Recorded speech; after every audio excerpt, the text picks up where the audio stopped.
వరంగల్ తూర్పు నియోజకవర్గంలో కాంగ్రెస్ పార్టీ కార్యాలయాన్ని రాష్ట్ర అటవీ పర్యావరణ శాఖ మంత్రి కొండ సురేఖ ప్రారంభించారు.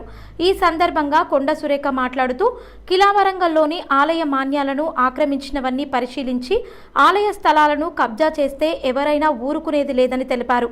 ఆలయ స్థలాలను కబ్జా చేసిన వారు ఎన్నడూనూ బాగుపడలేదు, బాగుపడరు కూడా అని, ఆలయ స్థలాలు ఏవైనా మళ్లీ ఆలయాలకు ఇప్పించే బాధ్యత మేము వహిస్తామని తెలిపారు. కాంగ్రెస్ పార్టీ కార్యకర్తలను కొత్త వారినైనను పాత వారినైనను కంటికి రెప్పలా కాపాడుకుంటామని తెలిపారు. మీలో మీరు కొత్త పాత అని ఎలాంటి ఆలోచనలకు లోను కాకుండా రాబోయే పార్లమెంట్ ఎన్నికలను దృష్టిలో ఉంచుకొని అందరూ కలిసికట్టుగా కష్టపడి పని చేయాలని వారు కోరారు. నాకు ఎంతైతే మెజార్టీగా ఇచ్చారో అంతకంటే ఎక్కువగా మెజార్టీ తీసుకురావాలని, ప్రతి ఒక్కరూ కష్టపడి పార్లమెంట్ ఎంపీలను గెలిపించాలని వారు కోరారు. మహిళలకు ప్రతి ఒక్క మహిళకు ఉపాధిని కూడా కల్పిస్తామని వారు తెలిపారు. ఈ కార్యక్రమంలో మాజీ ఎమ్మెల్సీ కొండా మురళీధర్ రావు, కార్పొరేటర్లు, పార్టీ కార్యకర్తలు తదితరులు పాల్గొన్నారు.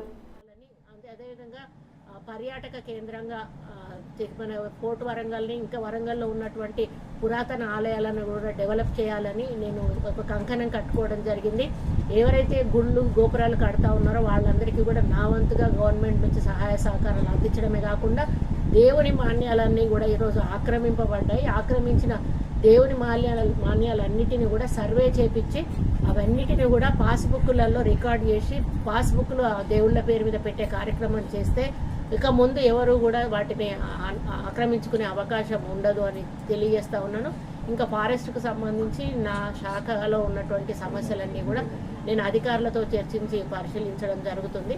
కాబట్టి మా లీడర్లందరికీ కూడా చెప్తా ఉన్నాను, మేము మరి కొత్త పాత అన్న మురళి గారు చెప్పినట్టుగా ఇద్దరిని కూడా రెండు కళ్ళలాగా చూస్తామని చెప్పాము. ఎవరు కూడా మీలో మీరు పోట్లాడుకోవద్దు. దయచేసి మనకు ఏదైతే పార్లమెంట్ ఎన్నికలు వస్తూ ఉన్నాయో నాకు వచ్చిన మెజారిటీ కంటే ఇంకా 2-3 ఇంతలు ఎక్కువ మెజారిటీ తీసుకురావాల్సిన బాధ్యత మనందరి మీద ఉంది. కాబట్టి మీరందరూ కలిసికట్టుగా, ఇప్పుడు దాయాదులు అన్నదమ్ములు ఒక రెండో పెళ్లి చేసుకున్న భార్య చేసుకున్నప్పుడు పెద్దవాళ్ళ పిల్లలు ఉంటారు, వాళ్ళు వీళ్ళు కలిసి ఉంటేనే ఆ సంసారం సుఖంగా ఉంటుంది. అదే పద్ధతిలో మీరందరూ కూడా కలిసి ఉంటేనే పార్టీ సంతోషంగా ఉంటుంది, ముందుకెళ్తుంది. కాబట్టి మీరందరూ కలిసి ఉండండి. ఏ సమస్య వచ్చినా కూడా మీరు బయటపడకుండా లోపలికి వచ్చి మా దగ్గర చెప్పుకున్నట్టయితే మురళి గారు కానీ నేను కానీ వాటిని పరిష్కరించే కార్యక్రమం చేస్తాము. కాబట్టి పాత వాళ్ళు ఎవరు కూడా నిరుత్సాహపడొద్దు. కొత్త వాళ్ళు కూడా మమ్మల్ని చూస్తారో చూడరు అనేటువంటి అపనమ్మకం, భయం మీరు పెట్టుకోవద్దు. అందరినీ కూడా ఒకటేలాగా చూసి ముందటికి తీసుకెళ్తాము.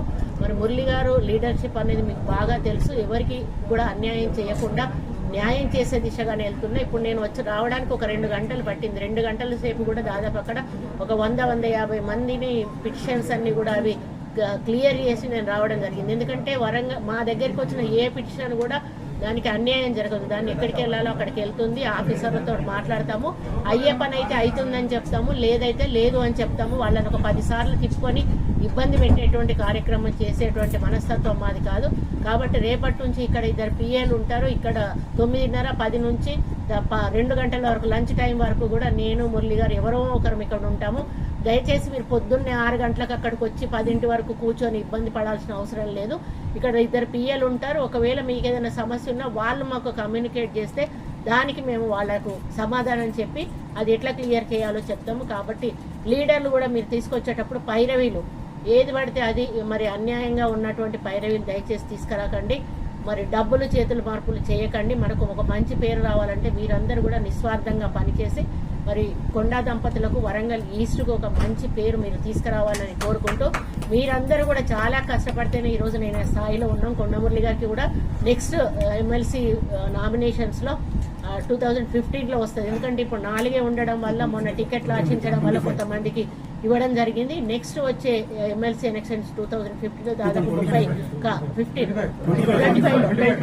2025లో దాదాపుగా 30 ఖాళీ అవుతా ఉన్నాయి. అందులో కొండమురళి గారు తప్పకుండా ఎమ్మెల్సీగా రాబోతా ఉన్నారు. మా డాక్టర్ చిట్టక్క కూడా అప్పుడప్పుడు వస్తూ ఉంటుంది, వెళ్తూ ఉంటుంది. ఎందుకంటే రాబోయే రోజుల్లో ఆమె కూడా ఒక లీడర్. మొన్ననే ఛాన్స్ ఉండే, కానీ మాకు లాస్ట్ మినిట్లో చెప్పారు పథకాలు తీసుకోండి అని. అప్పటికి మేము ప్రిపేర్ అవ్వలేదు, లేకపోతే 2 తీసుకునే వాళ్ళము. కాబట్టి రాబోయే రోజుల్లో కొండా సుస్మితా పటేల్ కూడా ఒక లీడర్గా ఎదగాలనేటువంటి ఉద్దేశంతో ఉంది రాజకీయంగా. తను కూడా వచ్చి ప్రజల సమస్యలను వింటూ వాళ్ళ సమస్యలను అధికారిక సమస్యలు కాకుండా ప్రైవేట్ సమస్యలు, ఎందుకంటే అధికారికంగా చేయాలి అంటే ఒక అధికారం ఉండాలి, మిగతా సమస్యలను తను తీసుకొని తన బాధ్యతగా పరిష్కరించే దిశగా తీసుకుంటుంది. అదేవిధంగా తను ఏదైతే అన్నదో ఎంప్లాయ్మెంట్ జనరేషన్ అనేది తప్పకుండా ఎంప్లాయ్మెంట్కు క్యాంప్స్ పెడుతుంది, ఎంప్లాయ్మెంట్ జనరేషన్ చేస్తుంది. మహిళలకు కూడా ఉపాధి కలిగించడానికి స్మాల్ స్కేల్ ఇండస్ట్రీస్ కూడా డెవలప్ చేయాలని మేము ప్లాన్ చేస్తాము. వరంగల్లో అది కూడా చేసి మహిళలకు పని కల్పించి వాళ్ళకు కూడా కొంత ఉపాధి కల్పించే కార్యక్రమం చేయబోతా ఉన్నాం. కాబట్టి అన్ని రకాలుగా అభివృద్ధి కానీ సంక్షేమం కానీ ఈరోజు సమస్యలు కానీ అన్నీ కూడా మేము దృష్టిలో పెట్టుకొని మా పరిపాలన ముందుకు తీసుకెళ్తాం. కాబట్టి దానికి ప్రజల సహకారము, పత్రికా విలేకరుల సహకారము, నాయకుల సహకారం అన్నీ కూడా ఉండాలని కోరుకుంటూ ఈరోజు ఈ హౌస్ వార్మింగ్ కార్యక్రమంలో పాల్గొన్న ప్రతి నాయకుడికి, కార్యకర్తకు, మీడియా సోదరులందరికీ కూడా ధన్యవాదాలు తెలియజేసుకుంటున్నాను.